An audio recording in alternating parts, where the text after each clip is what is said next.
Good morning, one and all. Or in some cases, if you're listening to this show pre-recorded, we'd say good afternoon, maybe a good evening, maybe a good night. But we are live right now, at least here on the weekend. It is Garden America. Welcome, one and all. Biz Talk Radio, Facebook Live. John is tan, rested, and ready. Tiger's got a perpetual tan all the time.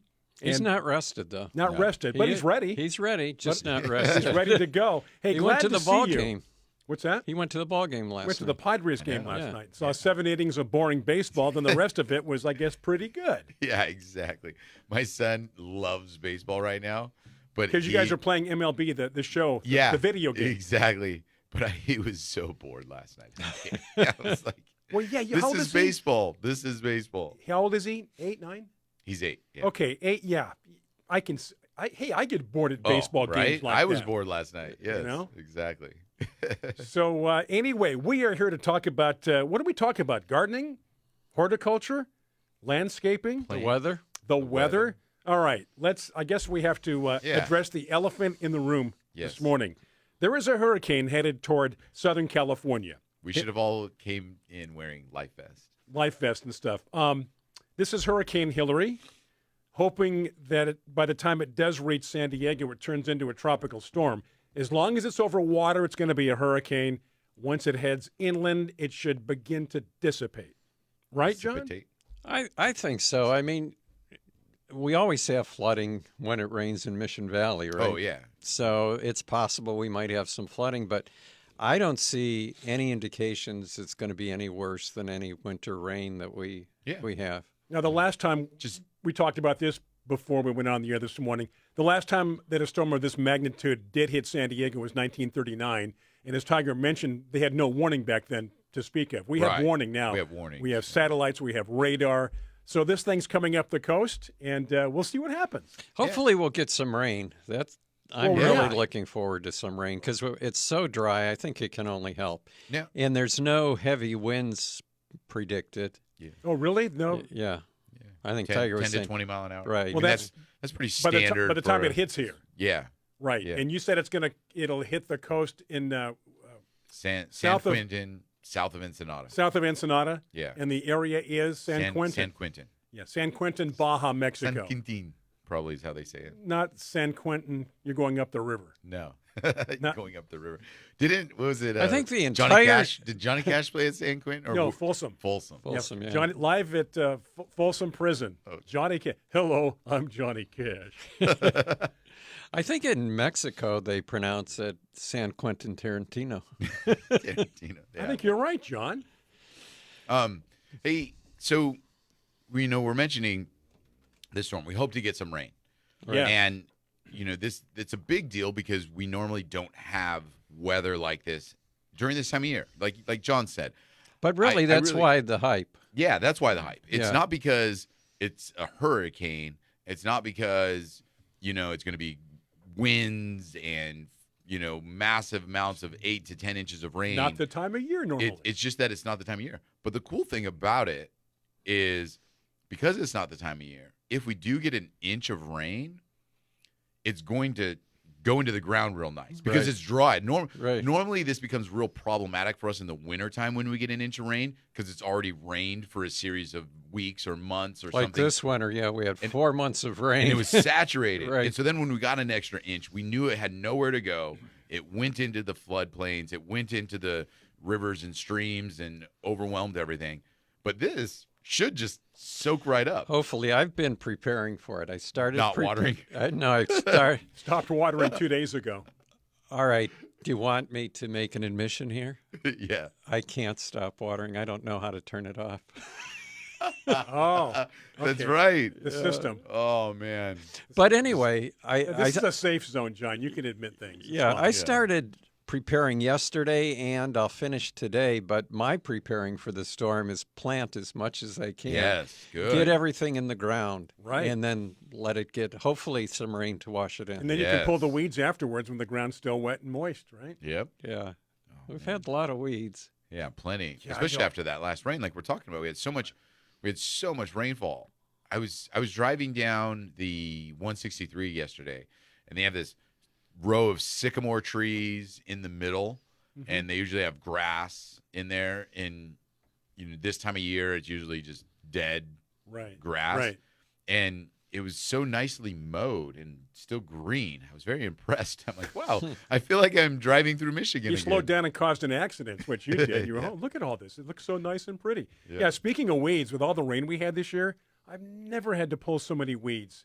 And weeds in You- places that you're like, how did you get in there? You have like 20 pots. How'd you get in there? No, I got more than that now. No, it's out of hand. It's a little bit out of hand right now. Plus, I dug a few out of the bin, the dumpster. I remember last week. some people visiting at our old house, and weeds come up in cracks, right, in the driveway. Yeah, yeah. And I had some Johnny Jump Ups pansies that had come Coming up. up. They were blooming. Nice.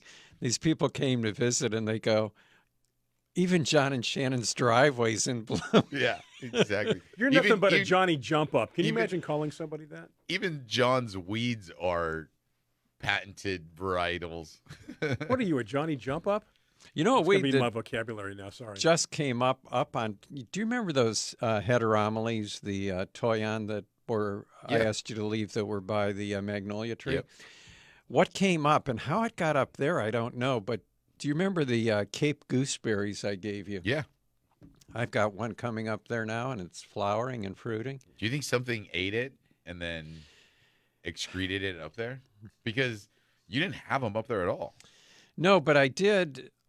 I don't know if Was you it would soil? remember, but I did have, while they were building a house, I put up a shade structure over at that end of the property. Oh, okay. But it was down below, not up on the hill. yeah. So it could have gotten up there. Maybe a squirrel or something Yeah. ate it. People are wishing us all the best during this storm coming Yeah. our way. We hope you're going to be okay and this and that. And we've taken the precautions we need to take, hoping that it's Right. not going to be as bad as they say it. And my it could be. precautions are virtually nothing. Yeah, But you sit back and just kind of watch the world go by. but please do whatever makes you feel comfortable. Of course. Don't say that I told you. Well- Your house will wash away, and say, "Well, John told me not to worry John about said it." just kind of sit in the house and just watch it. John is sitting on a literal hill that, I mean, A rock hill. every inch of water that's going to fall on his home is just going to cascade downwards Right. and not affect him at all. So, he's sitting pretty good. So speaking of John's property, rattlesnakes and bobcats. Hey, John, rattlesnakes and bobcats. Did have rattlesnakes and bobcats at my house this week. My son showed me a picture of what was the biggest bobcat I'd ever seen, and almost like what's the lynx? Almost the Like a size of a lynx. lynx. Well, I think aren't bobcats bigger than lynx to Are begin they? with? I thought. My vision is that a lynx is bigger, Yeah. but normally like skinnier. But I could be wrong there too. All right, we need a lynx and bobcat Bobcat expert specialist. on Facebook to fill us in on these species and Well, how lynx big they are. normally in a colder climate, right? Lynx? Yeah. Well, in the snow and stuff like that? And then I was at the zoo this week with the kids. Well, you get around, don't you? I mean, it's San Diego. Shit. It's San Diego, right?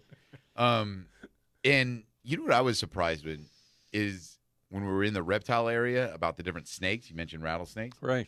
The East Coast, they have some giant rattlesnakes. Yeah. Massive. Eastern Diamondbacks? Yes, and they were huge compared to a Western rattlesnake, which I felt was very big and intimidating.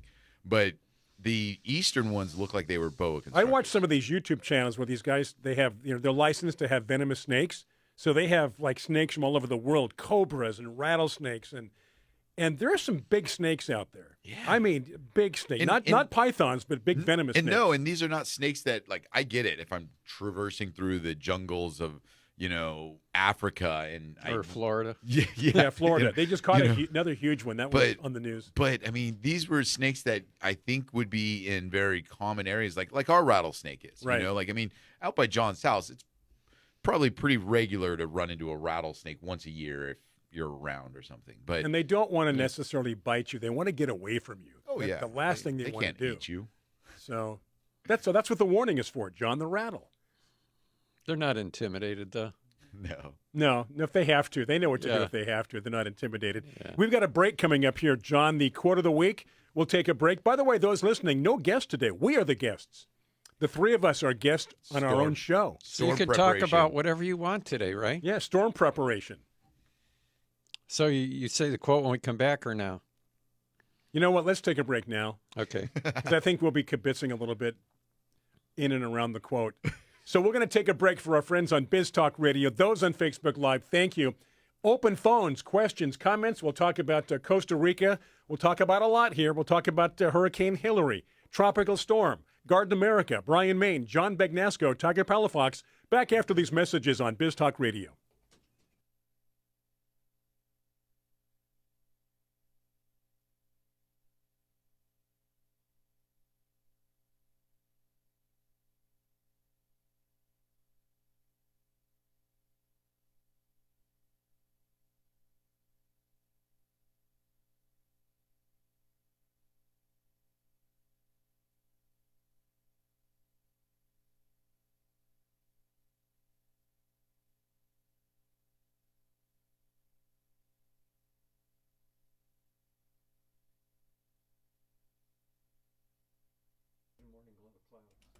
All right, we are back as we chit-chat during the break there.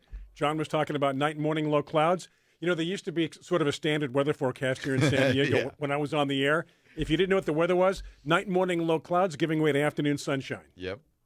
Exactly. Okay, I guess that makes sense. Yeah. And if Anyway- it doesn't happen, doesn't matter. People are just waiting with bated breath, John, for Why this would quote you of the have? week. Why would you have night clouds giving way to Night and afternoon morning low sunshine? clouds giving away to afternoon sunshine. In the Basically- morning and at night, there will be low clouds, but then they will go away, John. That's what After he's the saying. night? I don't Wow. get that part. You want to start over? How about the quote of the week? Let's do the quote of the week. All right. I can only deepen the wound of the world when I neglect to give thanks to the heavy perfume of wild roses in early July, in the song of crickets on summer humid nights, in the rivers that run and the stars that rise and the rain that falls, in all the good things that God gives. Who said that? That was Anne Voskamp. Tell us And- about her, John. She's Tiger's age, I think, isn't she? She's one I of don't the know. new, You're just asking Yeah, I us. was like, I don't know. Oh, I guess. she's one of the new media people, and she's kind of an inspirational writer Okay. Where do you find these people? That's good digging. on the internet.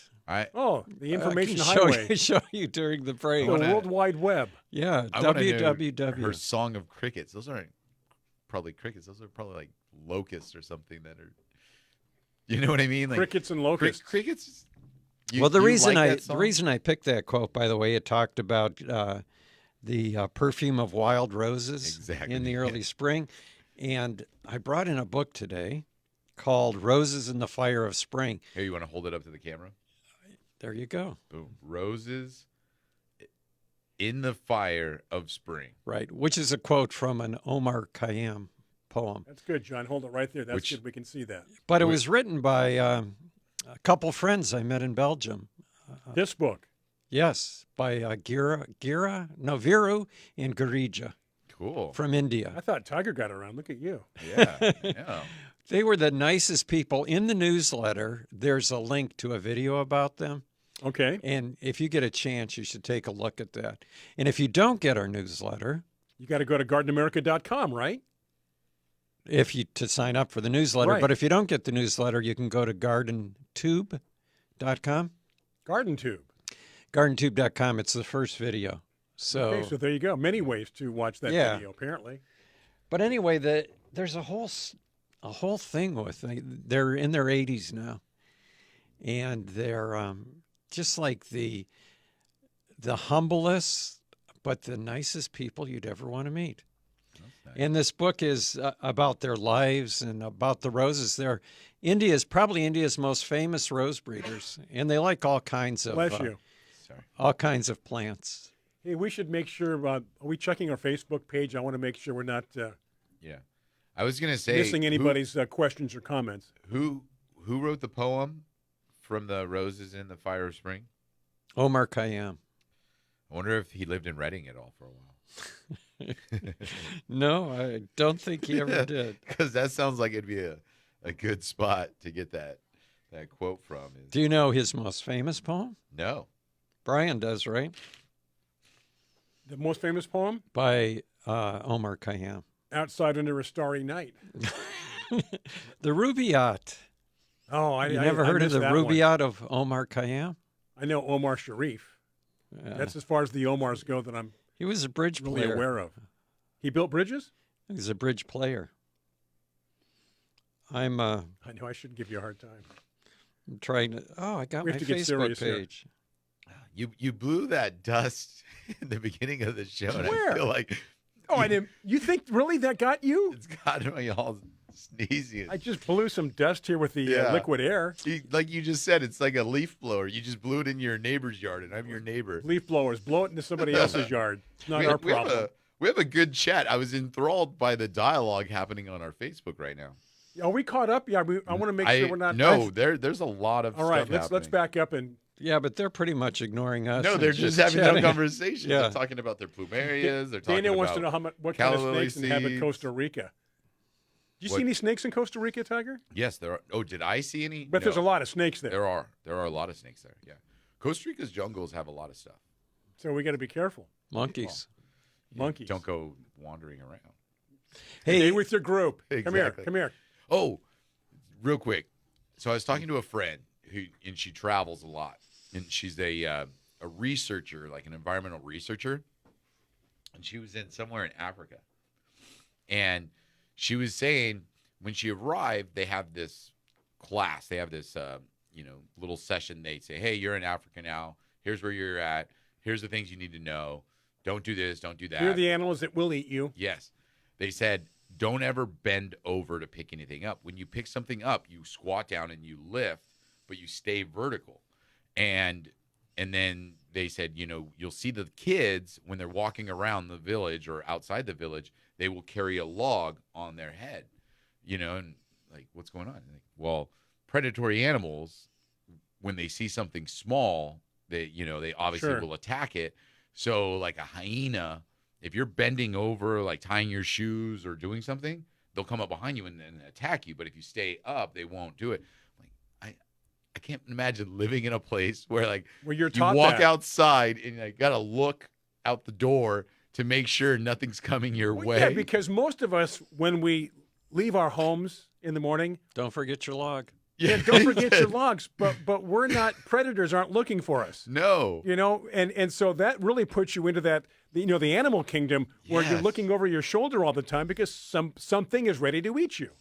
You know when I learned not to bend over Easy. No. Easy. was Whoa. when I used to have a goat. Oh, yeah. Boom. Boom. Right. They will get you, huh? Yeah. In the newsletter this week was a discovery of a plant they thought was extinct for 2,000 years. Really? Yep. Where?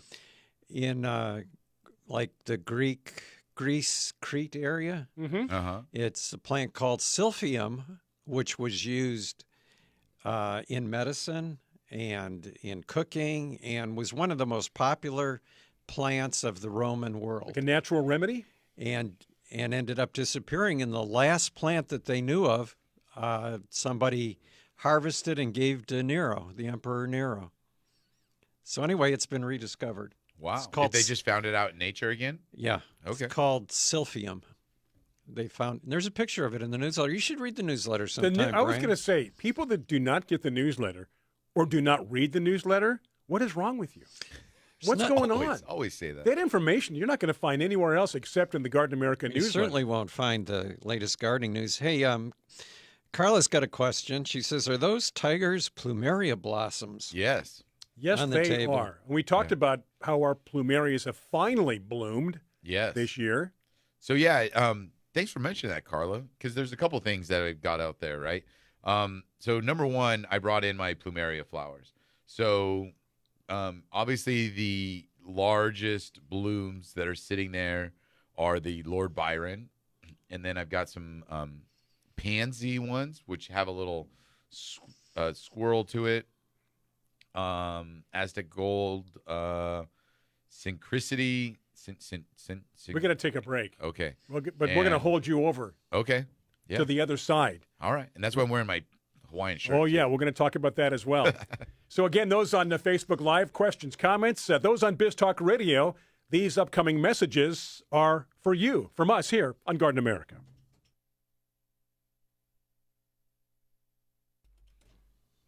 We are back from the break, Biz Talk Radio Facebook Live.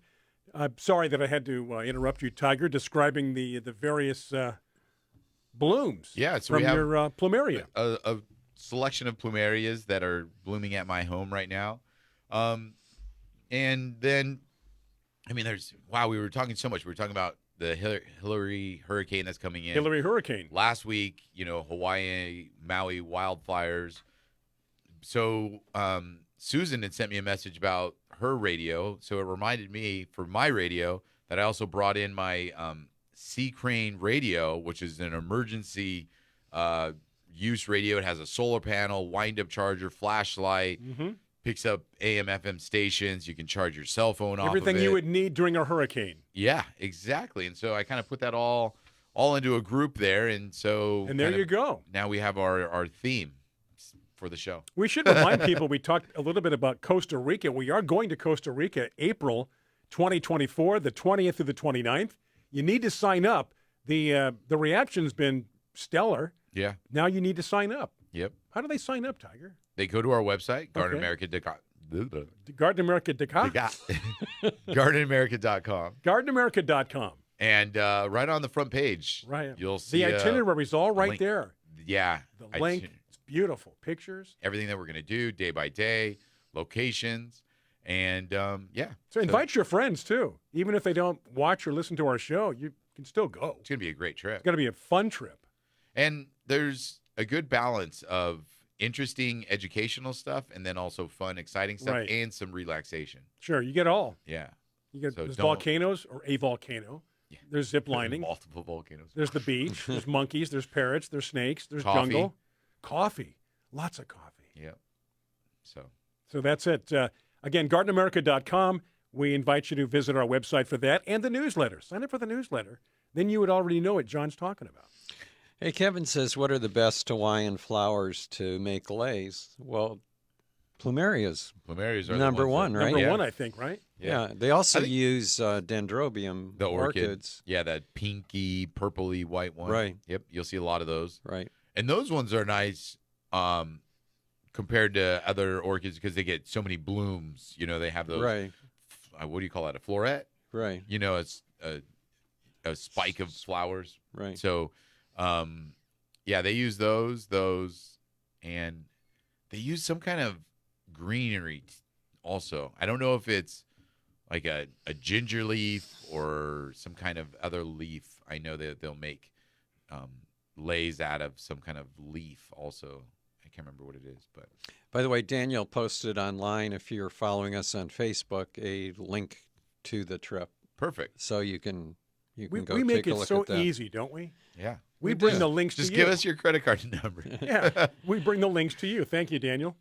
Tanya says, up in San Jose, says, speaking of finally blooming, my crepe myrtles are finally starting. Really? And I told you the same thing, right? Because this spring, Tiger planted some crepe myrtle trees at my house, and nothing. I mean, they came out and they leafed, but all of a sudden last week, with all the heat, they came into bud, and now I have a couple buds open. And so I imagine next week, especially if we get that rain, I imagine next week they'll be in full bloom.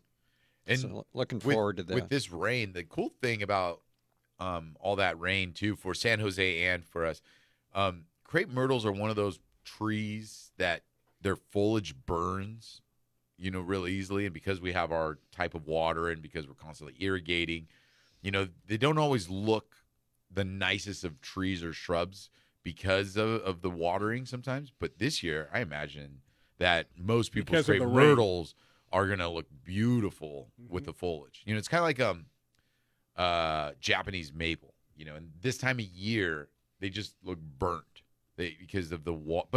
But it's because of the water, because then you go to places like San Jose and San Francisco in inland where it's hot, right, but they look beautiful even in the intense heat, but it's because they get more rainwater up there.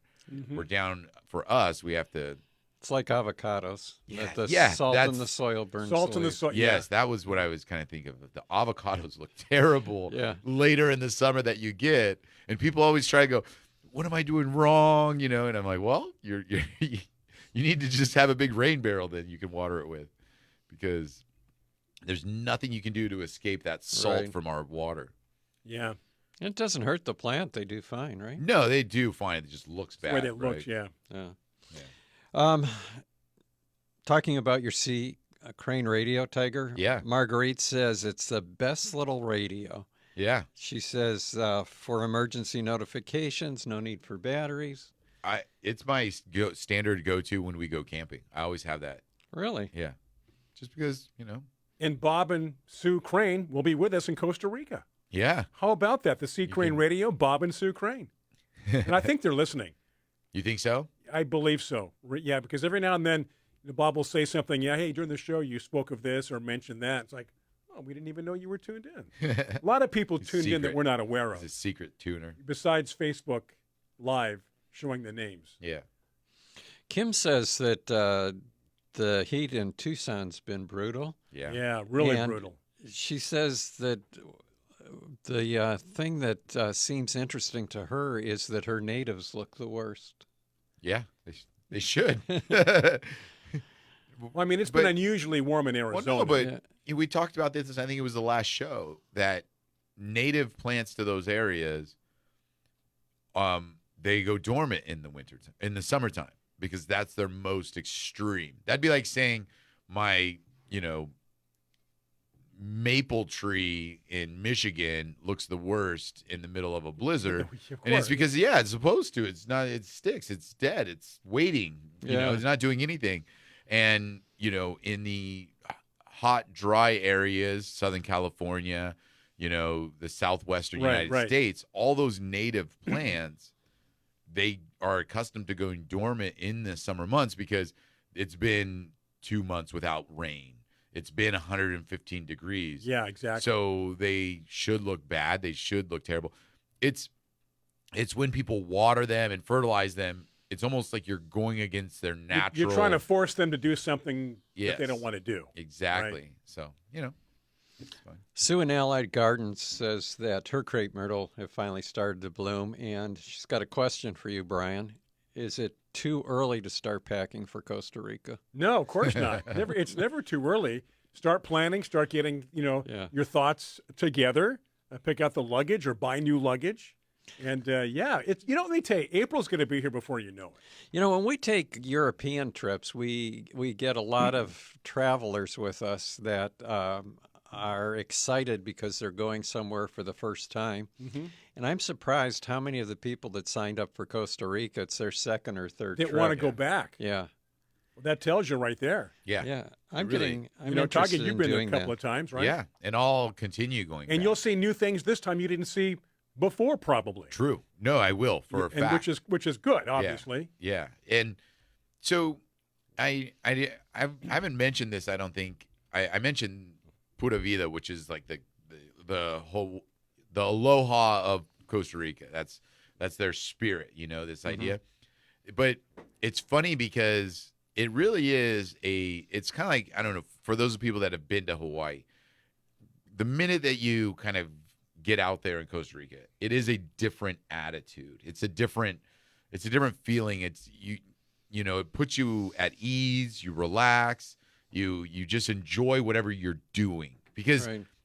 I think the people's life there is surrounded by just like, just enjoy it. Like, something goes wrong, we'll fix it, whatever, right? Yeah. Which is a great attitude to have. But when you're there, it really makes you as a tourist, as a vacationer, enjoy your trip more. Sure. Because Yeah, you're not so stressed. Oh, we got to get to this. We got to do that.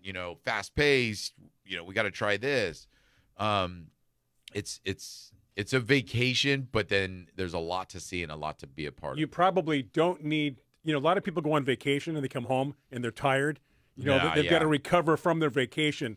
I don't think You- this is going to be one of those trips. You come back relaxed. Yep, exactly. Hey, Lenore, I just answered Lenore. She says to me, do you work at NPR Radio? I heard your name mentioned. He works everywhere. I don't work there, but so I just said, what did they say about me? But no, I don't work for them. But I Would do. they have played one of your commercials for probably. something? Well, she said they mentioned me. Mention you. Tiger's right. I seem to be everywhere and not even know it. Yeah. He was on the cover of a magazine. Yeah, in Europe. Exactly. That's true. That was the funniest thing. Yeah. My brother called me. This is back in the 90s. He says, "Hey, I went into a magazine cigar shop, and you're on the cover in a European magazine." Yep. I'm like, "Get out of here." He goes, "No, you are." And he sent it to me. The version of What they did, they came, a radio station that I used to work for. We got to take a break. We're getting off track here. But Take a they break. came to take a picture of some new equipment we had. All this new digital technology. You were just the eye candy. And I was the eye candy back then when I was eye candy. Okay, we're going to take a break. Facebook Live, Biz Talk Radio. Do stay with us. Wow, Kevin's got a long comment there, which we'll digest during the break. Like an article. Like an article. Anyway, a break for our friends on Biz Talk Radio. Do stay with us, and thank you for joining us here on Garden America.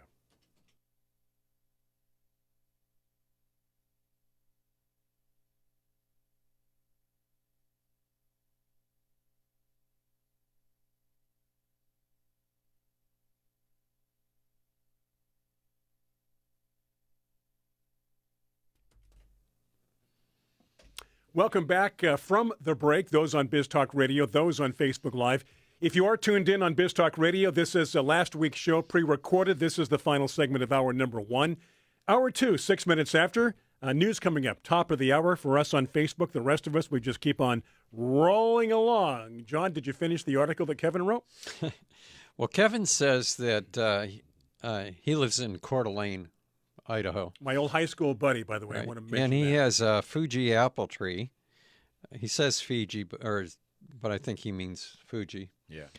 And he says they moved it there from Point Loma. What? Really? Yeah. He said, well, actually, they went from Point Loma to Poway, Yeah. and then from Poway to Coeur d'Alene. But anyway, he said it always did well and fruited every year, but this year it leafed out and branched beautifully, but no apples. He said it's about 10 years old. What did they do wrong? They moved it to Idaho. Well, I think that... Is that kind of a drastic change? Well, Idaho has very weird weather, because he's in northern Idaho, which is really cold. I mean, they have really brutal winters. Closer to Canada. And then there's John. the banana belt Yes. down by Boise, and they can have really mild winters. But because the weather's so variable there, you can get a cold snap during budding time, flowering time. Yep. And that can do it. Also, some apples, and Fuji's one of them, will do better if it's cross-pollinated. They do. They require a pollinator. So you can get fruit without the pollination of another tree, but it would help. So one thing I'd recommend is find somebody in the area that can do grafting, Kevin, or go to YouTube and just type or search for grafting apple trees and get some other varieties of apples from your area and put them on that same tree with the Fuji. Yeah. So not only will you get the cross-pollination from the different types of apples, but you'll also get them ripening at different times rather than all at once. Or if you have a big area, Kevin, you can just simply plant another apple tree. You could plant another If tree. That's easier. That's like John saying, "Oh, I'm going to graft this apple tree." It's like, John, just plant another apple tree. Another one. You have way more space than you need. This could be a throwaway apple tree. Just plant it so it pollinates your Fuji Some apple. people like the challenge, though. Yeah, I that guess, is right? true. By the That way, is true. the back area where I told you we want to put an orchard, Yeah. we're not going to put an orchard there. No? No. Why not? We still want to do the area. Why not? Shannon said she's not eating that much fruit anyway. So why do I need all those fruit trees? To put a pool there. No, That's we're going to be the back area where the lawn goes. yeah. Oh, you're getting that lawn thing, aren't you? We're actually going to put roses there. Yeah. Okay, let's get back to Shannon for a second. Okay. The orchard, fruit, okay, that's good. John, Roses. At what point does Shannon say no more roses? She's already said that point. Well, that point was 3 years ago. Right, but we're still putting more roses in, and we're still expanding have the rose to area. plant what we have. John has a great thing. So this is okay. Choose your words carefully. Yeah, John is like a person that really likes shoes, and they just have so many shoes that when they add more shoes, they don't realize they have more shoes. So the nice thing about John with his roses is Shannon never will know how many roses John has because there's no way to know. We're past the point of doing any inventory. Yeah, like she can't walk out there and be like, "Oh, that's a new one." John just says, "No, it's been here for 15 years," and she has has no clue. True. Because you can't tell. Like, oh, is there a new one or not? I wasn't sure this was going to be a good analogy, but I see where you're coming from. Yeah. Speaking of roses, yes. this summer I went to Rosa Belgica in Belgium, and it was held by the World Federation of Roses in conjunction with the Heritage Rose the Heritage Rose Society, and it was geared towards saving and preserving roses, and people have asked me about that trip, and I was there with Greg Lowry, so we're going to do a show about that. So we're going to do a show about it. Tiger's going to get hold of Greg, and we'll have him on, and we'll talk about it. But the reason I brought that up was one of the rules that Bichette, I forget his last name, from Switzerland came up with, is the 3-3-3 rule, the rule of three. And he said that a rose is endangered unless it's being grown in 3 nurseries, in 3 public gardens, and in 3 private gardens. It has to have all 3? Right. Right. So otherwise, it's in danger of disappearing. Do you buy that theory? Right. Well, yeah, except the 3 private gardens didn't make sense to me. Yeah. I changed it to 30 because now the way they're doing it in Switzerland is the people in the 3 private gardens that are responsible for growing this particular rose, if someone has one die, then they have to get another one to replace it. Yeah. But my thinking was, if you have a rose being grown by 3 nurseries, it better be in more than 3 private gardens, or those 3 nurseries aren't going to grow it anymore. Okay. Right.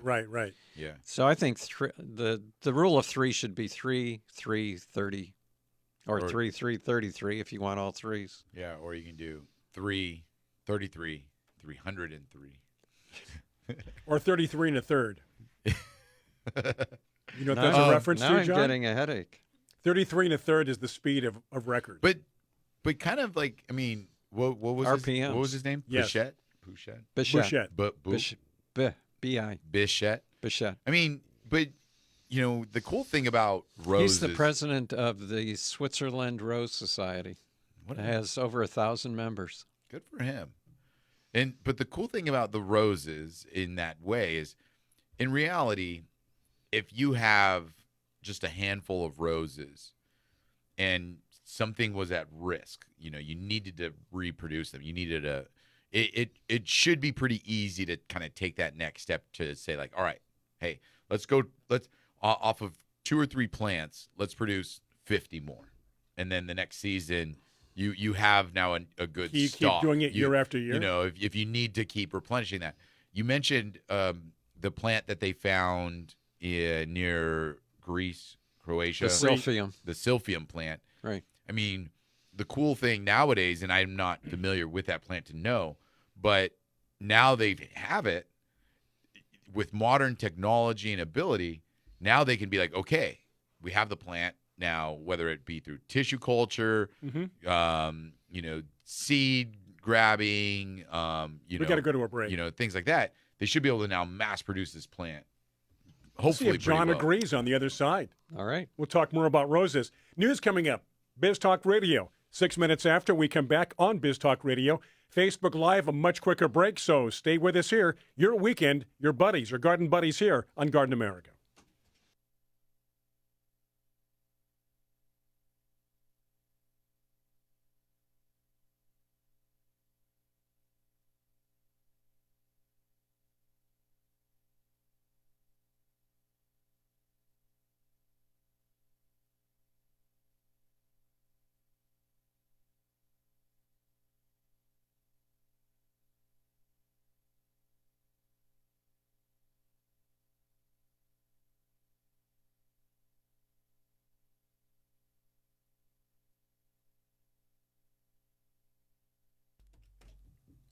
Welcome to hour number 2. Those tuned in on Biz Talk Radio, we want to thank you for at least tuning in as much as you can each and every week. I'm Brian Main, John Bagnasco, Tiger Palafox, and of course those on Facebook Live who interact with us every single Saturday. Thank you for being there. As we continue, we're talking about roses, and just before the news break for Biz Talk Radio, talking about reproducing or keeping roses that are in danger of being extinct to keep them rolling. Tiger has some theories on that to perpetuate and make sure that we can save as many roses as possible that fall under that category of endangered. Yeah, like different plants can be easily mass produced once we have that plant again, if need be. Right. Obviously, there's some plants that don't. You know, they can't be cloned. They can't be grown tissue culture. They only produce seeds every couple years. So and their seeds are not always that viable. Like take an example of a pine cone. Like, a pine cone off of a pine tree, a pine tree can have, hundreds and hundreds of pine cones fall. And in each pine cone, there's hundreds of seeds. But you don't see, all those seeds popping up, Unless there's a fire. Then it's like popcorn. But it takes that to replenish later on, but they're just not, always doing that. Now, John has stories about roses that they thought were extinct. Right. And then they find them in a cemetery, called cemetery roses that, didn't know this rose was still alive, but they grow in cemeteries, right? Yeah, there's I think we've talked about Thomas Christopher's book called In Search of Lost Roses, I think is the name of the book, about rose rustling and people going to ghost towns and cemeteries. Ghost towns, for sure. To find roses. Too. Yeah. It's, in those areas, to think the history of that plant and why. Aside from roses, how cool would it be in a ghost town to see what people grew there and why they're still there. You'll see old apple trees, as an example too, something that they'll see a lot of in old villages, old towns, these fruiting trees that this apple hasn't been produced or this apricot hasn't been produced in years, but it's found here. So I don't know. I don't know why we got on that topic. We were just talking about how, it's nice to be able to preserve it. And then to link our show with last week's show with the helpmefind.com, Help Me Find Roses, is it's very easy nowadays for them, that 333 rule. But if they are all noted in the Help Me Find for that rose, now people can say, oh, look here it is. Here's who's producing it. Here's who has it at their house. So it's easy to know if this rose is endangered or not. Yeah, a lot of people will list the roses in their garden. So if you look up Double Delight, and you see, wow, there's 500 people that have this in their garden, and it's available at Home Depot. Maybe this rose is not endangered. I don't need to go get myself one. Do you have any that are endangered that you have them, but you don't know if somebody else does? Well, I have many roses that if you look on Help Me Find, no one else in the world lists it as being in their garden. Yeah, John is the only one there. Like I might be the only one. But that doesn't mean I'm the only one. For instance, Petula Clark, I thought I was one of the very few people that had that rose. Which rose? Petula Clark. Oh, I'm sorry. I thought you were actually talking about the singer. That's who it was named after. Right, but you were going to compare something with her, but you're talking about the rose named after her. Right. Okay. So we're not going downtown. No. Okay. No. And we're not sleeping in the subway. All right. Just want to make that clear. Right. Is that song? Downtown. Yeah. Yeah. Exactly. Can you remember who sang a version of Downtown? Yeah, I sure do. On Seinfeld. When they were questioning an assignment he was given. Oh, yeah, that's different, though. I was thinking of Mrs. Miller. Yeah, you and Mrs. Miller. Do you remember Mrs. Miller? Not really, but over the years you've talked about her. Well, let's be careful now. We got to go back to downtown and Petula Clark here. Yeah. The Rose. We're going to go down a rabbit hole. Well, what was funny is Mrs. Miller was known for her bad singing. And so she did a version of Downtown that was, she was like maybe like A a bad lounge singer? 80-year-old woman singing opera or something and trying goodness. to do Downtown. So anyway, people kind of made fun of her, right? That's why she was popular, kind of like Tiny Tim or Okay. something like that. Okay. Okay. So we were talking about this on the radio back in the days when Bruce and Sharon were on the show, and we got a call from Chico, and he said, because Mrs. Miller used to live in Vista, I think. Yeah, she was North County, San Diego. Yeah, right. North County, San Diego. So that we get this call from Chico, and he says, "Boy," he says, that was my favorite aunt, and she was so proud of that song. I can't believe you guys are making fun of her." So I start apologizing, and then I realize he's just putting me on. Yeah, right? Yeah. Well, I'm so sorry. We didn't mean to speak ill will. Yeah. Um, So anyway, back to Petula Clark, the Rose. The Rose. Right. I thought that, I'm trying to think of where it came from. Might have come from Hungary, the one that we got. But anyway, I didn't see any other gardens listed in the world. No nurseries carry it. But when I went to Germany, I saw a row of about 20 of them. Oh, wow. So it does exist in other gardens that don't get listed on Right. Help Me Find, but Help Me Find is a starting point.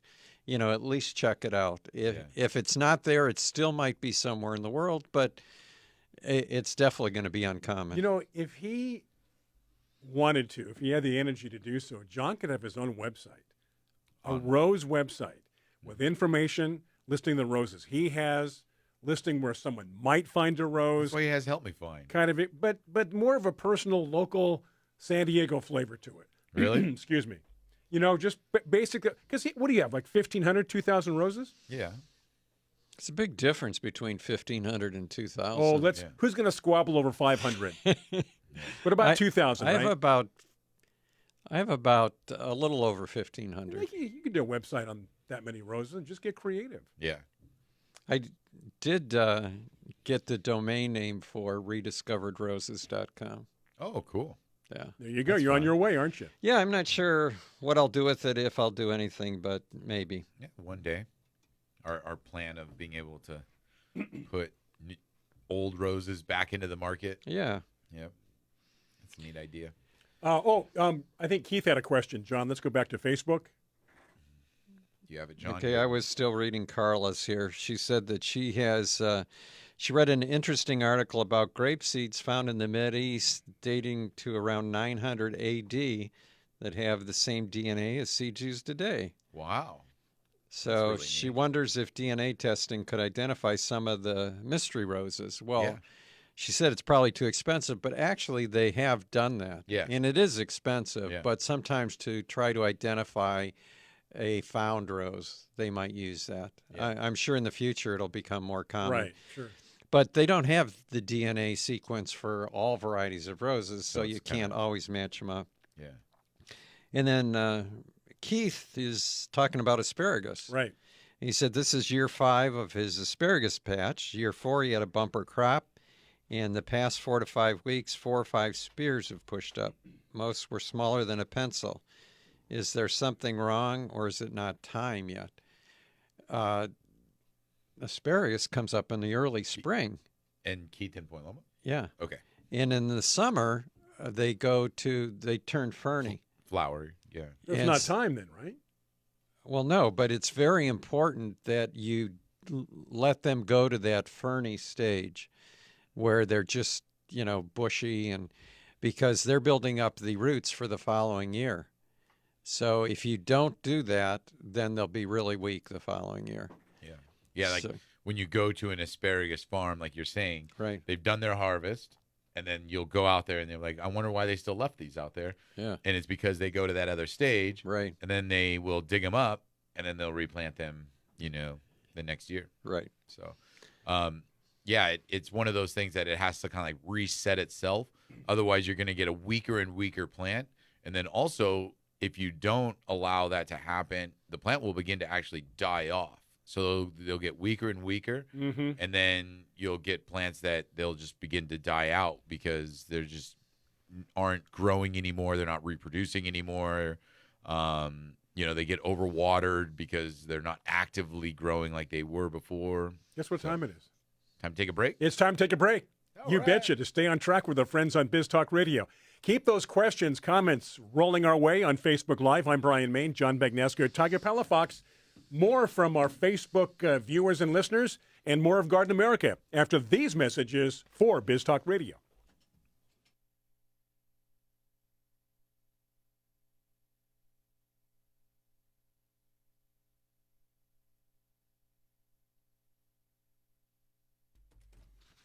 Okay, we are back on track. We always mention that we hope you had a good break. I hope this was a good break for you. A couple of more breaks coming up. We hope those are going to be good. In between breaks, though, we have a show, Tiger, Garden America. And we talk about a lot of things pertaining to gardening. So there you go. Garden America information and breaks in between. There we go. That's how we do it. Yeah. Longer breaks on Biz Talk Radio. And the cool thing about it is that you can interact with our show by Absolutely. going on to the Facebook chat and asking a question. Sure. You can send us a message midweek on something that maybe you're interested in. You can send John pictures of what's growing in your garden. Yeah, that's always fun to see and what's happening and what people are growing at their homes or their harvest. Right now, a lot of people are harvesting tomatoes and peppers and other fun fruits and vegetables that it's getting to be the end of the harvest season. So it's kind of good to see what people are wrapping up with or what people are extending from their edible gardens section. Did you grow any? Oh, your tomatoes. We're done. You're done? Done harvesting. All set, huh? You had a good year? Decent year, yeah. Those were interesting. The sugary tomatoes. Not quite as big as I would have liked, but still very good, very tasty, very sugary, very sweet, very good. Like small grapes, pop in your mouth. Yeah, but a good harvest. Good. Yeah. And so didn't you grow some? Grew a bunch of different varieties of tomato. Did some, had some good ones. Yep. I had this yellow one. Was not super excited about it. I can't remember what it was off the top of my head right now. And then I've got the Kifskate tomato starting to make a return. So that one is I saw some fruit on it that's ripe this morning. So, yeah. Got some elderberries growing in the backyard too. I've got kind of a down year because we're doing that construction. We're building that ADU in my backyard. Right. So I've got this construction. Coming? It's coming along. Yeah, it's coming along. Everything's going well. But it's kind of. What are you going to use that for? Are you going to rent it out? That's where I'm going to stay. But I'll let the kids and Janine have the front house, and I'll just stay in the back. See, and that's what you call a big dog house. Where's Tiger? He's in the dog house, the big one. Yeah, I don't mind. I'll stay in there all day. Of course. Nice. That's your little man cave. Yeah. Make that your little, sports central. Off to the back. Big TV in there. Yep. Put a wet bar. You're good to go. But yeah, so the garden's been kind of put a little bit on hold because we've had so much construction. I've had to shut off water, turn on water. All kinds of hand water stuff. I'm not like John. I don't have all day to just water my plants all day long. He's patient too. Yeah. I wish that everything could just be watered and I didn't have to spend all day doing it. Ray, let's go back to something you said early on in the show. What's that? You don't know how to turn the water off. Yeah, because he doesn't know how to work his timer. Like I'm trying to show him. Come on. I'm trying to think what would make me able to program the timer. And I think we would have to be outside by the valves. You would have to say, okay, this is how you find out where that valve is going to and tell me what buttons to push. Yeah, you have to actually do it there. You mean like zone by zone? What do I want? How long in this zone? That zone? Jesse, you haven't asked Jesse to help you figure it out? Jesse can't figure it out either. Oh, what? Really? Yeah. Jesse. Really? Goodness, I got to have a talk with that Joe guy. can figure it out. Oh, yeah. But Joe's in you know who else can figure it out? What's your granddaughter's name? Kendall can figure it out. How old's Kendall now? About 20? Kids nowadays, man, it's so easy for them. Yeah, they're born into it. You just push.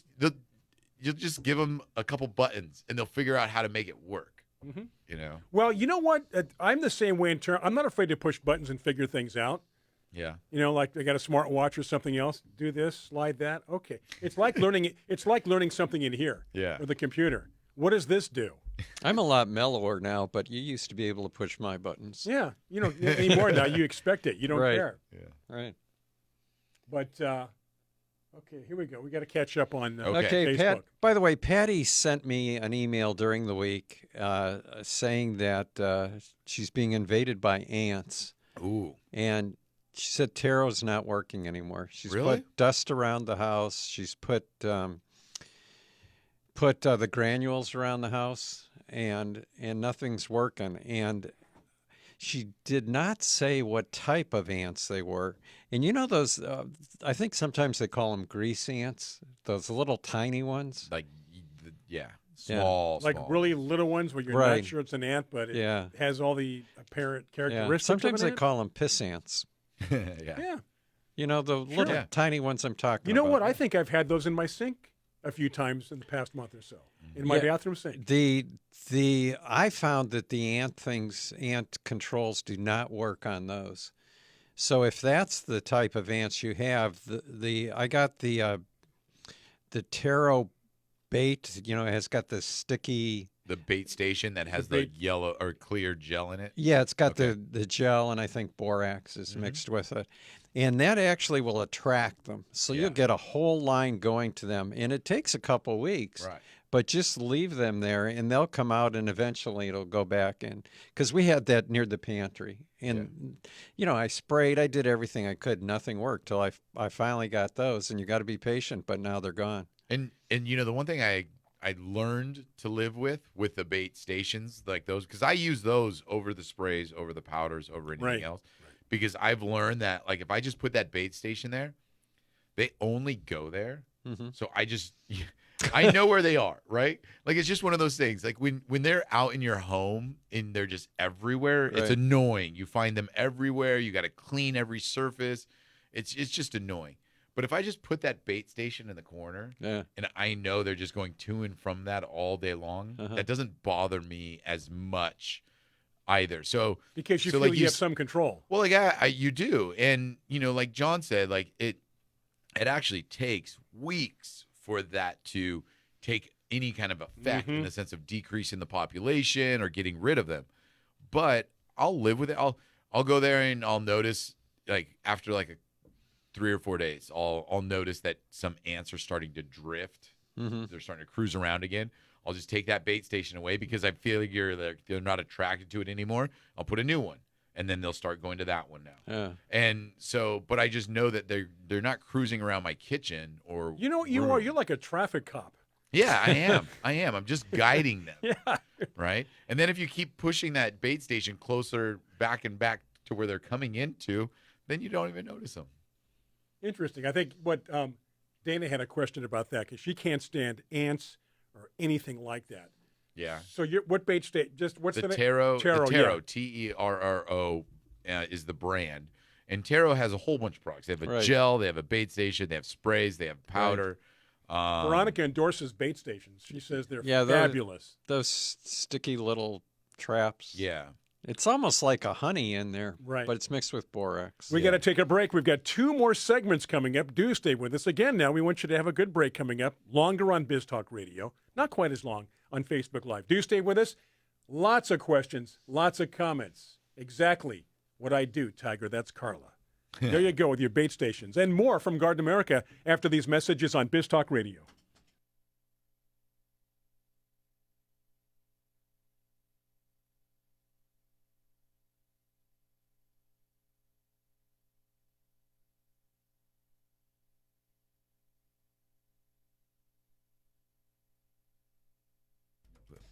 All right, we have returned from our break. We had a fantastic break. We trust you did too. Biz Talk Radio, Facebook Live. A lot of questions. Boy, Darlene has a question.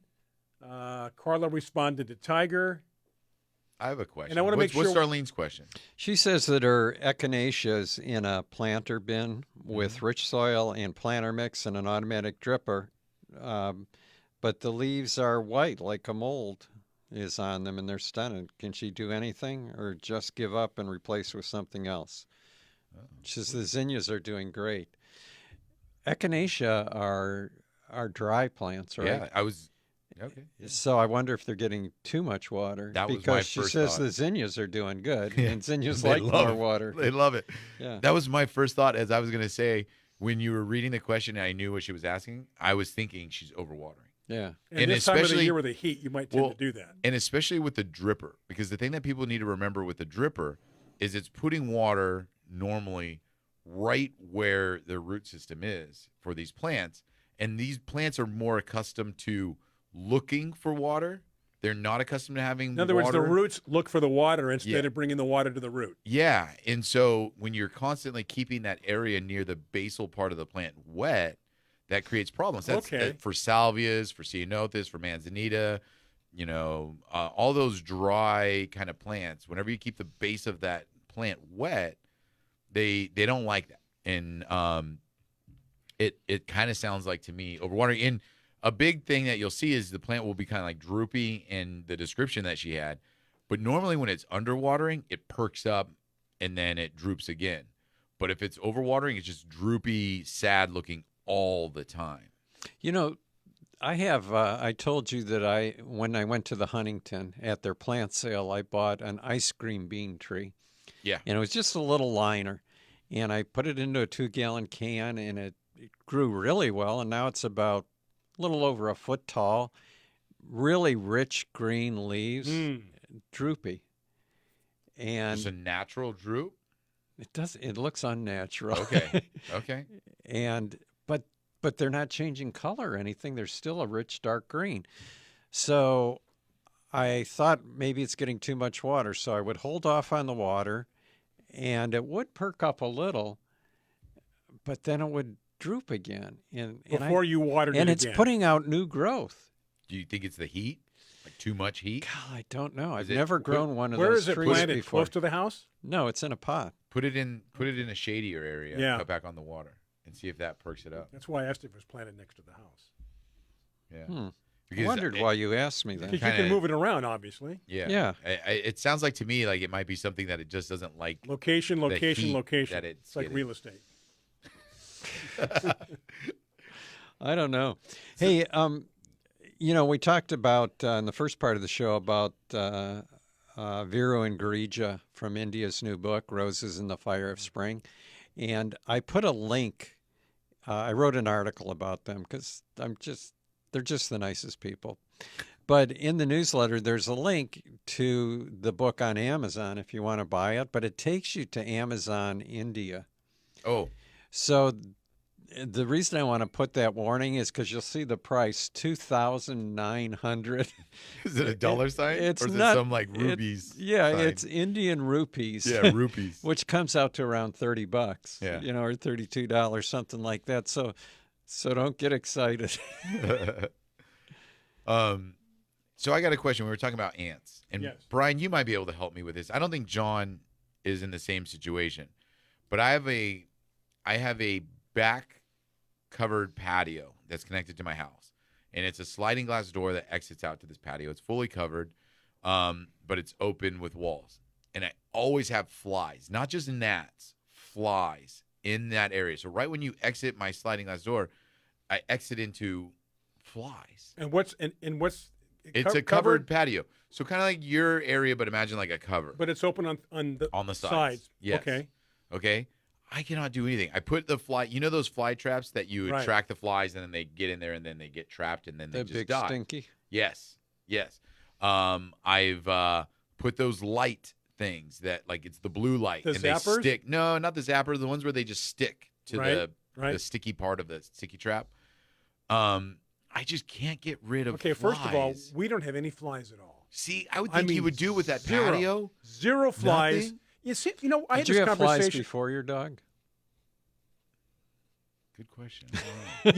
John, I had this discussion in talking with Dana a while back. When I was a kid, it seemed like flies were everywhere. You have 5 or 6, 7 flies in the house, fly swatter. You kind of lived with them. We have no flies at all. So my next question is, what's in the patio?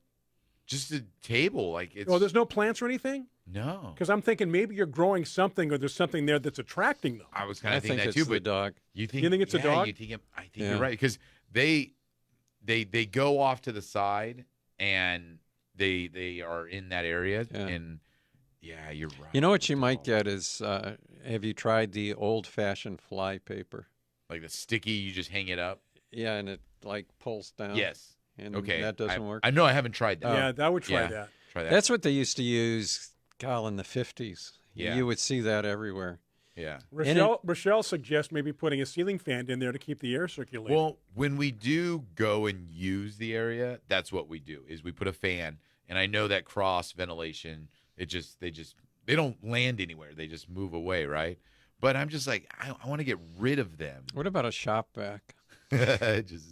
You know what I did get was one of those salt guns. I did get one of those salt guns, and I'll just sit out there and just shoot them. We used to, I feel like I can't keep when I lived in Rainbow, which is just north of Fallbrook, right? We lived across the street from a chicken ranch. Oh, wow, that had. And Yikes. I'm not exaggerating. I would have to get the vacuum cleaner, and we would just vacuum up flies. Just the air. You would just. No, like they would be on the windows, hundreds of them, and I'd just suck them up. Really? Yeah, Oh man, that's bad. it was really bad. So we finally solved it. How did you do Move. that? We moved. Oh, Yeah. What they do suggest that. Yeah. Carla's question, John. Where is Carla's My question? fuchsias and hanging baskets have leaves that are turning black and crispy. I found Ooh. one leaf curled up with a caterpillar in it. Any Interesting. suggestion? Black and crispy. Black usually means overwatering, but But it's hard if there's Crispy. fuchsias and hanging baskets. It's kind of hard to overwater. Right? agreed, right? Yeah. And you know, But what about fuchsia gall mites? Are they still a problem? oh, I don't know that answer. Yeah, Because you used to see fuchsia everywhere in San Diego, and you don't see them anymore. yeah, because of the diseases. Right. Yeah. So black and crispy, curled up, found a caterpillar inside, which is kind of normal for Yeah. But what's interesting is the black and crispy part, because black usually means overwatering. Crispy is not overwatering because usually it's soft, like it's a black, it's a soft leaf. So maybe it is a disease, like you're saying, John, like maybe like a bug disease kind of a thing, versus a watering or anything like that. No, if I had fuchsia and they were turning black, I would know it'd be because of the heat. But Yeah. Carla's in Huntington Beach, so that shouldn't be Yeah. as much of a problem. Try maybe a water soluble fertilizer, see if it pushes it out, and if it, pushes out some new growth and looks better, then sometimes that'll help with, knowing whether it's a disease or bug problem too. Yeah, because fuchsias respond real quickly to fertilizers too, especially in hanging basket. Everybody wants to know if you find an answer to the fly Yeah, problem. let everybody know. Let them I know. will. I'm gonna try the sticky trap thing, like you're saying. Yeah.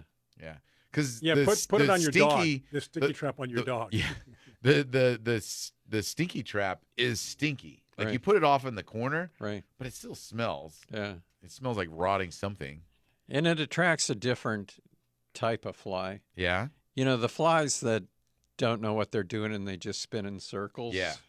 Though I don't think they're attracted to that. That's the fly that's right out my door. Yeah. Because they're not going anywhere. They're just Yeah. waiting right there. Circle. Yeah. It's like, They- what do you How old's want? your I'll dog, by give the it way? to you if you'll leave. How old's your dog? 2, and we have 2 dogs. 2 and then under a year. So it's not like they're getting really old and the flies are attracted to them. Buzzing around the dogs. Yeah. You know what? It's got to Yeah. be the dogs. Something involved Yeah, with the dogs. it's frustrating. Yeah, flies are annoying. But John, do you have a lot of flies around your house? No. Yeah, we don't see any flies anymore. The but And this chicken coop is way far away. You know what I mean? And we don't have flies in the chicken coop because They eat them. they eat them. Yeah. Yeah, they would eat. They would eat Larvae. whatever. The problem with the chicken ranch that was across the street when I lived in Rainbow was that they were in cages, so they couldn't eat the grubs. Yeah. So we have very few flies. It is break time. Sorry to jump in there, John. We have one Oh, more all right. segment. So whatever's on your mind, you have one more segment. Those on Facebook Live, same thing. And those on Biz Talk Radio, thank you for listening. We're going to take a break. Listen closely to our many fine sponsors. Fertilome, we've got Plant Warrior, Root Warrior. Plant Warrior is the website. And, of course, we say hello to our friends that sponsor the show, Mosquito Dunks. John, thank you for supporting us during the summer. We appreciate that. Back after these messages on Biz Talk Radio.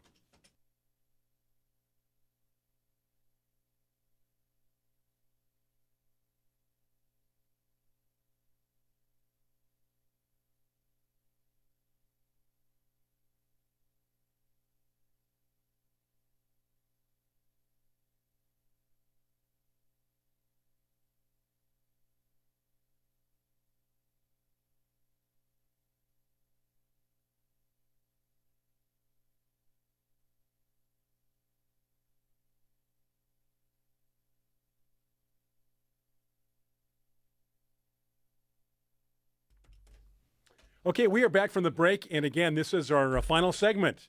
No guest today. We were the guests as we continue, and John is looking back through the Facebook questions, comments to make sure we didn't miss anybody. Patty's directing you to her question, John, on tomatoes? Well, I saw Patty's question, but then we started talking about her ant problem, so we got distracted. Tomato but she problems, had a ant problems. Cherokee purple tomato, not fruiting yet, Tiger. What? That's what she says. What? Plants growing fine and everything and no fruit? Now no fruit. Tiger doesn't believe it. I can't believe that. Yeah. That's crazy. Not fruiting yet. Patty, it's late. That means it's not going to fruit at all, I feel. Well, Too late. Cherokee purple is an heirloom tomato, and sometimes they have those double flowers, the heirlooms, which are harder to pollinate. So you need to go through and shake the plant a little bit to get don't threaten it, but just shake it a little. Shake it. Yeah, No, right. Don't leave bruises. Right. But, yeah. If you just grab where the flowers are and shake the flowers so that you can pollinate them. Bees don't pollinate tomatoes. They're either wind pollinated or from the wind shaking the plant and getting pollen to come down the tube. So you can try that, and that should work. Also, make sure you don't overwater the tomato. The tomato should get just to the point of almost wilting before you water it. But we've had such Patty's in San Marcos, Right. and it's been really hot, and tomatoes will not set fruit, especially heirloom tomatoes, when the temperatures are over 85 degrees. Lenore just said the same thing Yeah. on Facebook. What did she say? Tomatoes don't flower when it's too hot. Yeah. You're absolutely right, Lenore. And if they do flower, they don't set fruit. So that's the deal. So maybe with this cooler weather that we're having, Hurricane Hillary might help. Yeah. And she could have gotten a late start to the plant. So that's why some people, we talk about planting days, when to plant, when to get in the ground, when to start seeds. She's, thinking, oh, I live in Southern California. I can do anything, anytime I want. And you plant the plant, and then it gets hot, like John's saying, and then you don't realize that other people planted their stuff earlier, and that's why it set fruit, and that's why they're growing. You planted late. You might have to wait until the fall, Right. like we're talking about, because it will continue to keep growing, but you might have to wait until the fall to actually get fruit because of the heat when it dips down. But that is pretty interesting. I think, I think that there's a lot of things going on, but it should have been fruiting already. Bottom line. Well, I've never had this question before. All right, this is a first. Yeah. We should have a special bell for Yeah, here we go. Darlene says, is there a way to get rid of iris roots other than digging them up? Iris. Really? Yeah. Why does she want to get rid of irises? I have no idea. And I would say the best way to get rid of them is to go on the San Diego Plant Traders Facebook just site. call people to Like come a and dig 'em up. Craigslist. And to see if just somebody put- wants Dig them. them up for you. Yeah, just say, I have iris roots. Yeah. Come and dig your own. Yeah. And people won't just show up. Don't put your address there, Right. but they will instant message you, and you can, if they're nearby, you can show them a picture of what they look like and where they are. I wonder. And I mean, who was it again? What was the name? Darlene? Darlene. Mm-hmm. I wonder if she's trying to like get rid, like dig it up and do something else, or she's trying to kill the plant because, you could just spray them with a glyphosate and then, but I guess you'd have to dig up the root anyways. But they'll keep producing, maybe she has an area and they just keep reproducing because, irises, when you dig them up, they reproduce by tubers. And so you have to dig them all out if you don't want them to keep coming back. So maybe she's trying to like control an area, which means that if you can spray the foliage with a glyphosate, they would kill the plant and then it wouldn't come back. So I wonder, because that's interesting why she would want to get rid of them. Yeah. Maybe, I don't know, just an overwhelming area of iris. She just said, I want to kill the plants. Okay. So then let the plant have foliage on it, spray it with a glyphosate. That'll kill it all the way down, and then they won't keep coming back. Yeah. I think I would still post that they're for free and let people come get them. Yeah. But it's kind of like the same thing that people need to do with bamboo. Like you can go in and dig out an area of bamboo, but you'll still have bamboo coming back. But if you want to get rid of the bamboo, then you need to apply an herbicide to the bamboo and then dig it out. Clumping bamboo. I love how John laughs that Well, the reason I'm laughing is because I remember doing a show years ago with Vince Lasagna. And there's a name from the past. Yeah. He was a cow. farm advisor for San Diego. Yeah. And back then we took phone calls. And someone called and they said, I need to get rid of bamboo. Can I just spray it with Roundup and will that work?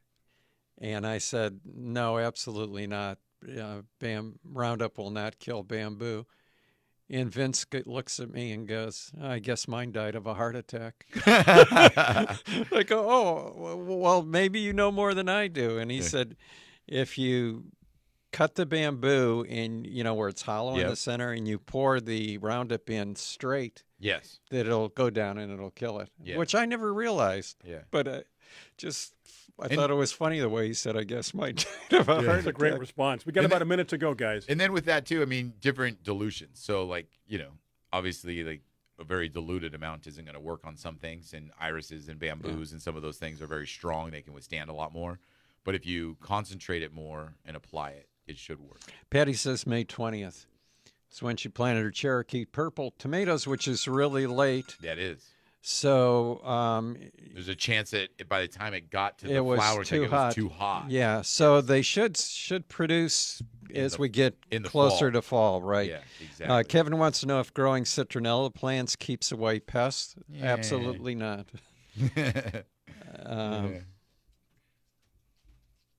Yeah. Like what do they say? The flies also. There's all kinds of things like mint and citronella plants and all these things that are supposed to keep away pests. And I'm not going to say that they don't. I'm just not going to say that they work very well. That'd be like using a Venus flytrap to control my fly problem. Yeah. It's not going to work. It'll kill a couple flies, but it's not going to solve. You my could buy problem. like 3 cases of Venus flytraps, and you're still going to have a problem.